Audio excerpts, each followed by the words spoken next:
Hello বন্ধুরা, আমার একটা নতুন ভিডিওতে তোমাদের সবাইকে স্বাগত জানাই। কেমন আছো সবাই? আশা করি ভালো আছো, আমিও ভালো আছি। আজকের ভিডিওটা এখান থেকে শুরু করছি, পুরো ভিডিওটা দেখতে থাকো। আশা করি আজকের এই ব্লগটা দেখতে তোমাদের সবার খুব ভালো লাগবে। তো আমরা আছি সাঁতরাগাছি স্টেশনে। যেদিন পুরী যাই সেদিন আমাদের সঙ্গে একটা বড় দুর্ঘটনা ঘটেছে। দুর্ঘটনা বলতে আমাদের ট্রেন ছিল 7:30-এ, আর আমরা স্টেশনে বসেছিলাম 12:30 পর্যন্ত। আমাদের পুরীতে পৌঁছানোর সময় ছিল ভোর 5:30, আর আমরা পৌঁছেছি 10:30। তাহলে ভাবো কতক্ষণ লেটে ট্রেনটা এসছে। আমি রাতের খাবারটা বাড়ি থেকে বানিয়ে নিয়ে গেছিলাম, রুটি আর সবজি। ট্রেন দেরিতে ঢোকার কারণে স্টেশনে বসে সবাই খেয়ে নিয়েছি। ট্রেন 12:30টার দিকে ঢুকেছে, তারপর আর রাতে ঘুম কারোরই ঠিকঠাক হয়নি, আর সকালে সবার ঘুম তাড়াতাড়ি ভেঙে গেছে। আজ আমরা সবাই যাচ্ছি পুরী। আমার ছেলে ঘুম থেকে ওঠে, ব্রাশ করে এখন জানালার সাইডে বসে গেছে। ও ট্রেন খুব ভালোবাসে, তাই ও জানালার সাইডে কাউকে বসতে দেবে না। তো যাই হোক, আমি তোমাদের সঙ্গে সবার একটু পরিচয় করিয়ে দিই। আমরা মোট 3টে ফ্যামিলি গেছি। আমি, তোমাদের দাদা ভাই, আমার ছেলে, একজন দাদা আর বৌদি তার ছেলে, আর এই যে দেখতে পাচ্ছ আমার কাকা শ্বশুর, আমার কাকিমা শাশুড়ি আর ওর মেয়ে, মানে আমার ননদ। আমার ছেলে আর আমার ননদ সমবয়স্ক, আর আমার কাকিমা শাশুড়ি, আমি সমবয়স্ক, আর তোমাদের দাদা ভাই আর আমার কাকা শ্বশুর মানে কাকু সমবয়স্ক। তো যাই হোক, সবার সঙ্গে পরিচয় করানো হয়ে গেল।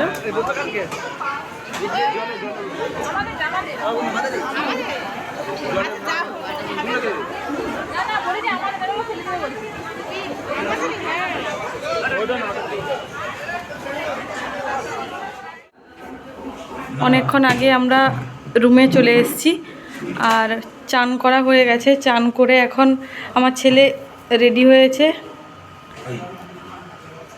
আর তোমাদের দাদা ভাইও রেডি। মন্দিরে যাব এখন সবাই,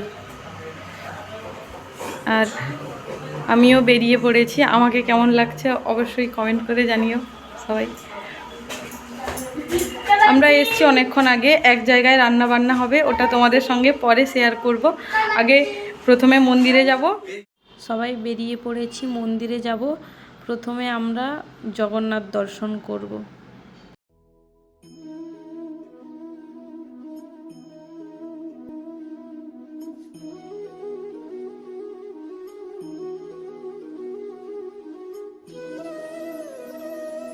আমি গত বছর পুরী এসেছি, আর এবারে কিন্তু অনেক কিছু বদলে গেছে। এই সব কিন্তু আগে কিছুই ছিল না, আর এখন অনেকটা দূরত্ব করে দিয়েছে মন্দির থেকে। মন্দিরটা কিন্তু তখন কাছ থেকে দেখা যেত, কিন্তু এখন অনেকটাই দূরত্ব করে দিয়েছে। আর এই যে জুতো আর মোবাইল রাখার স্ট্যান্ডটা দেখছো, এটাও নতুন করেছে, এটা কিন্তু গত বছর ছিল না। তো যাই হোক, আমরা লাইন দিয়ে ভেতরে ঢুকেছি, তারপর এখন জুতো স্ট্যান্ডে জুতো রেখে তারপরে গেছি জগন্নাথ দর্শন। আমাদের মন্দির থেকে বেরাতে 2টো বেজে গেছে। সকাল থেকে কারোর খাওয়া ঠিকঠাক নেই, বাচ্চাদেরও নেই, আমাদেরও নেই। তাই আমরা মন্দিরে ঢুকে প্রসাদ সবাই খেয়ে নিয়েছি। মোবাইল নিয়ে যাওয়া নিষিদ্ধ, তাই আমি কোনো ভিডিও করতে পারিনি। তারপর আমরা হেঁটে হেঁটে বাড়ি চলে এসেছি। মন্দির থেকে বাড়ি কিন্তু 10 মিনিট, বেশি না। তো যাই হোক, আর সমুদ্র থেকে ঘর কিন্তু ওটাও কাছে। রাস্তা এপারে সমুদ্র, রাস্তার ওপারে আমাদের ঘর। একটু সমুদ্রের পাড়ে এলাম, দিয়ে এখন একটু ভিডিও করে নিলাম তোমাদের জন্য। তোমরা সবাই একটু দেখে নাও। আজ আর আমাদের কারোর সমুদ্রে নামা হয়নি, ওরা ভিডিও করছে, ছবি তুলছে, আর আমিও আমার কয়েকটা রিলস বানিয়ে নিয়েছি। তো চলো এখন রুমে যাই।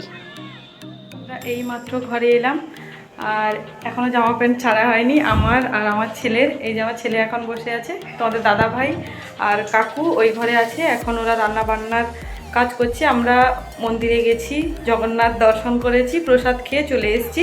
মন্দিরে সবাই আমরা প্রসাদ খেয়েছি অল্প অল্প। এখন সবার খিদে পেয়েছে, সকাল থেকে কারোরই খাবার ঠিক নেই। ডিমের ঝোল করেছি আর বেগুন ভেজেছি, সবাই একসঙ্গেই করেছি। আর এখন দাদাকে, তোমাদের দাদাভাইকে আর কাকুকে খেতে দিয়েছি, তারপর আমরা খাবো। 2টো বাচ্চাকে কিন্তু আমি খাইয়ে দিয়েছি, ওরা এখন ওদের মতো করে খেলছে। দুপুরে খাওয়ার পর একটু ঘুমিয়ে গেছিলাম, ঘুম থেকে ওঠার পর বেরিয়েছি, একটু যাব সমুদ্রের দিকে। আমি বেরিয়েছি আর ছেলেও বেরিয়ে পড়েছে, আর তোমাদের দাদাভাই এখনও বেরায়নি, আর ওদিকে ওরাও বেরিয়েছে। তো চলো সমুদ্রের পাড়ে কী কী করি না করি সব তোমাদের সঙ্গে শেয়ার করব। আমরা যে সময় পুরী গেছি তখন কলকাতার দিকে অল্প অল্প ঠান্ডা ছিল। আমি কিন্তু তোমাদের দাদাভাইকে বলেছিলাম যে আমাদের কারোর কোনো জ্যাকেট নিতে না, ও কিন্তু আমার কথা শোনেনি। ওরাও জ্যাকেট এনেছে, আমরাও জ্যাকেট এনেছি, কিন্তু দেখো কেউ কিন্তু আমরা জ্যাকেট পরিনি। সমুদ্রের পাড়ে কিন্তু সবসময় গরমই হয়, আর এই কথাটা একদম সত্যি কথা। তো যাই হোক, ভিডিওটা তোমাদের কেমন লাগলো অবশ্যই জানিও। সারাদিন ঘুম খাওয়া দাওয়া কিছুই ঠিকঠাক হয়নি, তাই ভিডিওটা আমি আর কন্টিনিউ করতে পারিনি। এসছিলাম সমুদ্রের পাড়ে, একটু মাছ ভাজা খেয়ে বাড়ি চলে গেছি। তো ভিডিওটা আমি এখানেই শেষ করছি। ভালো লাগলে লাইক কমেন্ট করো।